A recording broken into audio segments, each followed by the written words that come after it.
Olá, seja bem-vindo. Está começando mais uma edição do Jornal Toda Hora. Agora são 2h50 e eu te convido a acompanhar comigo as notícias dessa madrugada.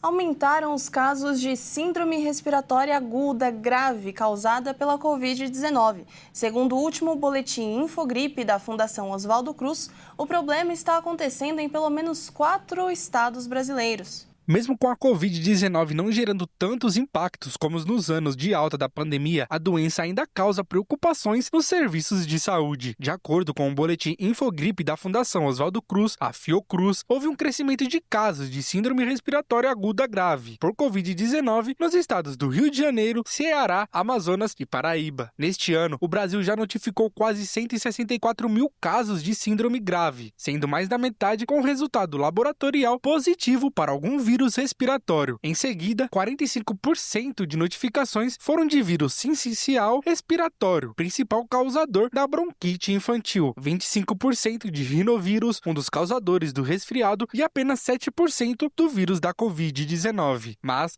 na última semana, essa estatística subiu para o vírus do resfriado, que atingiu quase 45%, e da Covid-19, que saltou para 11%. Essa análise é referente à semana epidemiológica 34, que é o período de 17 a 23 de agosto. A atualização apontou também que 20 estados apresentam incidência de síndrome respiratória grave, em níveis de alertas. No Amazonas, por exemplo, o crescimento do número de casos se concentra em crianças pequenas. No Distrito Federal, Mato Grosso e Goiás, o aumento ocorre entre crianças de 2 anos a adolescentes de até 14 anos. Para conter o avanço de casos, o Ministério da Saúde atualizou o esquema de vacinação contra a Covid-19. Entre as principais novidades está a inclusão do imunizante no calendário nacional da vacinação para gestantes e idosos a partir de 60 anos. Em relação a crianças, o esquema primário deve ser feito entre 6 meses e 5 anos. Ele pode envolver 2 doses no intervalo de 4 semanas ou 3 doses, com a segunda aplicada 4 meses depois da primeira e a terceira 8 meses após a segunda, como no caso da Pfizer. Já os grupos chamados prioritários, que não têm calendário de rotina específicos no Programa Nacional de Imunização, os reforços continuam a ser ofertados no Brasil no esquema de vacinação especial, enquanto no caso dos imunocomprometidos é indicada uma dose a cada 6 meses e para os demais o reforço é anual. Para aqueles que não sejam gestantes e idosos ou façam parte de um dos grupos prioritários, não há mais recomendação para a vacinação.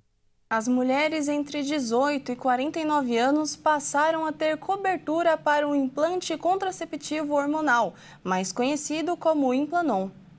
A medida foi determinada pela Agência Nacional de Saúde Suplementar, como parte da assistência à prevenção da gravidez não desejada. O método impede a mulher de engravidar por 3 anos e atua liberando o etonogestrel, um derivado sintético da progesterona, hormônio feminino essencial para o ciclo menstrual e a gravidez. Recentemente, o implante foi incorporado também ao Sistema Único de Saúde, o SUS, e a previsão do Ministério da Saúde é que esteja disponível ainda neste ano para a rede pública. Na opinião de especialistas, a cobertura pelos planos é positiva, mas o implante não é indicado para todas as mulheres. Cada paciente deve passar por uma avaliação médica individualizada. Por exemplo, não deve ser utilizado por aquelas com histórico atual ou prévio de câncer de mama, doença hepática grave, como cirrose descompensada ou tumores hepáticos, sangramento vaginal de causa não esclarecida ou hipersensibilidade conhecida ao etonogestrel, substância ativa do implante. A colocação do implante é um procedimento simples, realizado em consultório médico com anestesia local. O implante, que consiste em uma pequena haste flexível, é colocado sob a pele da face interna do braço por meio de um aplicador. A remoção também é feita em ambiente ambulatorial, sendo necessária apenas uma pequena incisão para a retirada do dispositivo. Apesar de seguro, pode ocorrer efeitos adversos, como hematoma, dor ou inchaço no local da inserção. Segundo o Ministério da Saúde, o implante hormonal custa de R$ 2.000 a R$ 4.000. Em caso de recusa, a segurada deve procurar a operadora e, se não conseguir resolver o problema, deve acionar a ANS por meio dos canais oficiais. A Associação Brasileira de Planos de Saúde, Abrange, disse em nota que orienta suas 140 operadoras associadas a seguirem as normas definidas pela ANS. Se alguém quiser fugir de lugares marcados pela violência, como Israel, Rússia ou Coreia do Norte, o melhor endereço é a Islândia. O país nórdico foi, mais uma vez, eleito o mais sossegado do mundo, em um ranking que avaliou 163 nações. A Islândia foi novamente reconhecida como o país mais pacífico do mundo em 2025, segundo o Índice Global da Paz, divulgado pelo Instituto de Economia e Paz. O levantamento avalia 163 nações e territórios com base em critérios como nível de segurança, ocorrência de conflitos internos, externos e grau de militarização.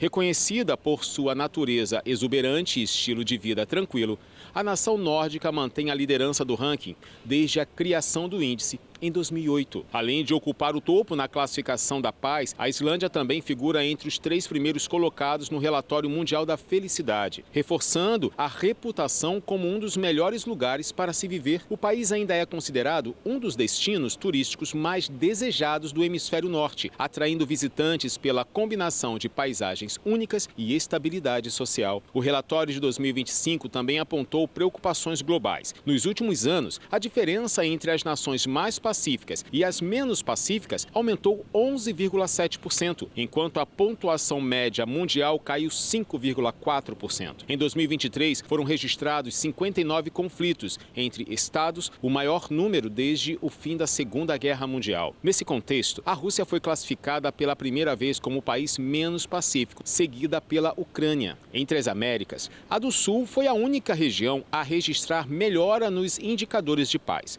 O Peru e a Argentina apresentaram os avanços mais significativos, enquanto Canadá e Costa Rica se destacaram como as nações mais pacíficas da América do Norte e Central. Já os Estados Unidos ficaram na posição 128, em razão do elevado nível de militarização, ocupando a parte menos pacífica da tabela, próxima a países como Coreia do Norte e Israel. Vale destacar que nessa lista de 163 países, o Brasil apareceu na posição número 130, 2 posições atrás dos Estados Unidos. A última edição do Jornal Toda Hora dessa madrugada fica por aqui. Acompanhe nosso canal no YouTube, onde você pode conferir todos os nossos jornais e se manter bem informado. Tenha um bom começo de dia e até mais!